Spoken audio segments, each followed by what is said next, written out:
La journée, donc, on est rendu à une partie qu'on a appelée regard critique. Ah oui, alors c'est toujours ça. Regard critique sur 20 ans, 15 ans, pardon, de développement agroalimentaire régional, et qui est préparatoire, la courte séquence qui s'en vient, qui est préparatoire à celle d'après, qui va être le premier atelier. Donc, prenons le temps de regarder quel regard critique nous posons, nous, le comité organisateur. Il n'est pas exhaustif, mais c'est simplement la poursuite de ce que j'appelle la mise, de manière à pouvoir, après, dans la séance d'atelier, avancer collectivement.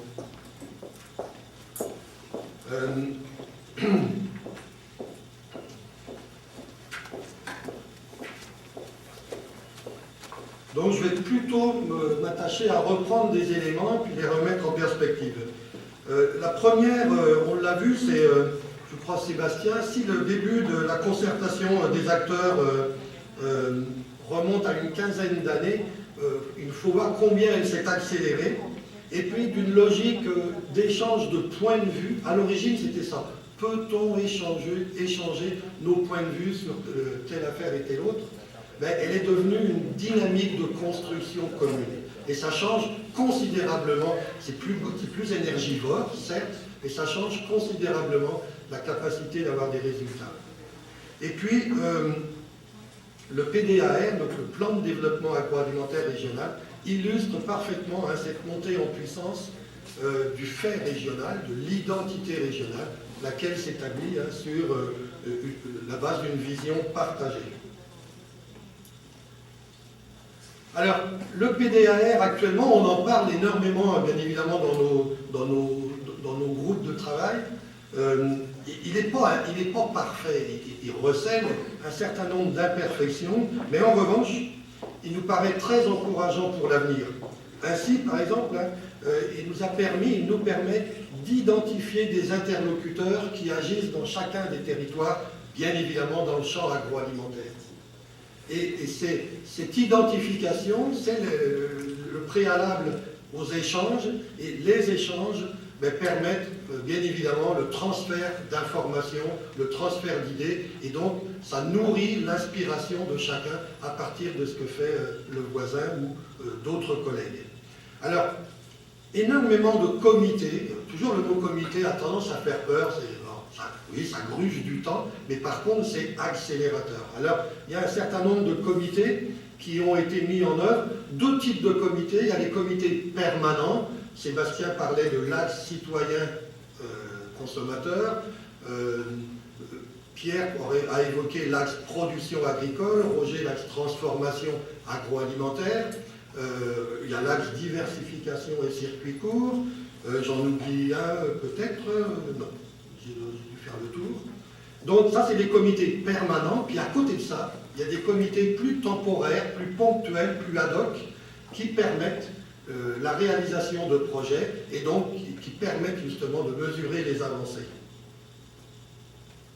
Autre point qui est plutôt mettre au positif, c'est que les territoires se questionnent davantage sur l'agroalimentaire. Et, je l'évoquais, j'ai un petit peu précédé, cette meilleure communication permet de diffuser énormément de choses. Sébastien l'a dit, le discours du secteur est devenu proactif et ça change tout dans la réception. L'intérêt des médias est bien plus grand. Et là, bon, on a peut-être forcé un petit peu le trait, mais oui, on est plutôt dans une logique où ils nous appellent avant de publier. Ils restent bien évidemment maîtres de leur publication, ça va de soi, mais voyez-vous, la dynamique a été transformée et petit à petit on devient des sources d'informations qu'ils ont tendance à considérer de plus en plus. Oui, pour faire écho aux propos de Sébastien, on connaît mieux les citoyens consommateurs, cependant, il l'a dit, il reste du travail. Alors au titre des progrès justement qui restent à accomplir, c'est clair, c'est jamais acquis. Chaque matin, il faut entretenir, il faut maintenir, il faut persévérer dans nos gestes et il faut poursuivre la mobilisation des organisations autour des orientations régionales, de manière que les énergies s'inscrivent toujours dans une recherche de convergence. Peut-être un point faible, parmi les plus importants, c'est l'engagement des entrepreneurs qui est compliqué. La vie de l'entreprise, le rythme de l'entreprise est totalement différent d'une dynamique de construction régionale. Donc, souvent, il nous est arrivé dans nos divers comités de regretter un engagement, peut-être un peu facilement, j'en conviens, encore en besoin d'amélioration. Autrement dit, il nous faut, nous améliorer dans notre capacité de les rejoindre, parce que c'est finalement des acteurs incontournables du développement de la région aussi. Le secteur de la distribution, alors voilà, on sait, Roger évoquait les centres de décision qui ne sont pas régionaux. Ben là, on a un bon exemple ici avec la distribution alimentaire. On connaît les trois grandes machines à distribuer des produits alimentaires. Mais bien évidemment, ça ne se passe pas chez nous. Mais ce n'est pas pour autant qu'on n'a pas à aussi progresser, avancer dans la mobilisation des acteurs régionaux de la distribution, qui sont les détaillants.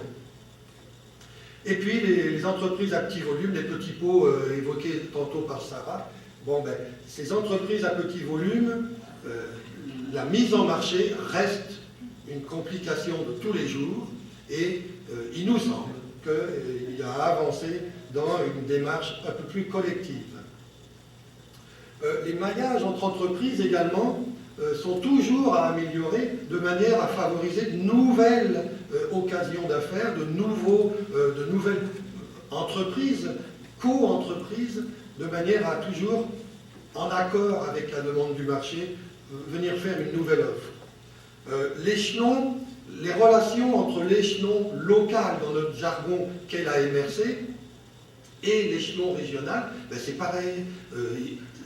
On n'est plus à la situation de 97, bien évidemment, et heureusement, mais ça reste quelque chose qu'il faut en permanence conforter de part et d'autre.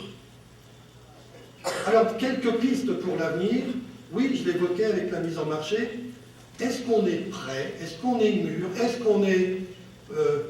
que le moment commence à arriver de regarder à une agence régionale de vente pour les produits qui portent les couleurs et saveurs de la chaudière Appalaches? Je n'ai pas la réponse, et le questionnement, je vous l'envoie seulement dans l'immédiat. Il faut, oui, bien entendu, maintenir la dimension collective des travaux. C'est un de nos choix de 2010. Favoriser, prioriser, mettre l'accent sur les dynamiques collectives. Maintenir ça, mais en même temps, il y a aussi des dynamiques individuelles qui peuvent fort bien évoluer vers une dimension collective. Je ne sais pas où il est, je ne le vois pas. Je disais deux mots à l'entrée avec Guy Poulain. Voilà, on en a plein de personnes qui ont des projets individuels d'entreprise, mais peut-être que la mise en œuvre passe par une certaine, ou facilite une certaine réponse collective. J'insiste toujours sur le propos de Sébastien, renforcer les relations avec les citoyens consommateurs, puis peut-être aussi, le moment est venu, Roger évoquait les PDZA, les plans de développement de la zone agricole, mais peut-être que chaque territoire de la région devrait se donner des orientations de développement à partir de ses potentiels, à partir de ses forces. Oui, qu'on soit littoral ou un peu plus dans l'arrière-pays au sud, ce n'est pas les mêmes potentiels, mais il y a des forces, le potentiel est réel, et bien évidemment les réponses ne peuvent pas être identiques. On a commencé, Martin Vaillancourt est le pilote de l'axe que j'ai oublié tout à l'heure, l'axe agro-industrie. L'axe agro-industrie, en fait, il a un peu vocation à s'intéresser aux agricultures non alimentaires. Historiquement, et là je parle aussi pour moi j'ai été formé à l'agriculture alimentaire, mais l'agriculture est aussi non alimentaire. C'est d'autres schémas, c'est d'autres interlocuteurs, d'autres problématiques, et il se trouve que ces agricultures, parce que c'est un pluriel, ces agricultures non alimentaires recèlent une multitude de potentiels. Dans la chimie verte, ça change de la souris, mais ça continue dans le vert. dans la santé, dans les industries, les colorants, les plantes médicinales évoquées par les aliments fonctionnels et nutraceutiques par Roger. Donc vous voyez, il y a des potentiels très, même aujourd'hui, je ne suis pas sûr qu'on ait fait le tour des nombreux potentiels. Et puis la question de la relève, qui a été évoquée déjà par 2, 3 peut-être collègues, si ce n'est 4.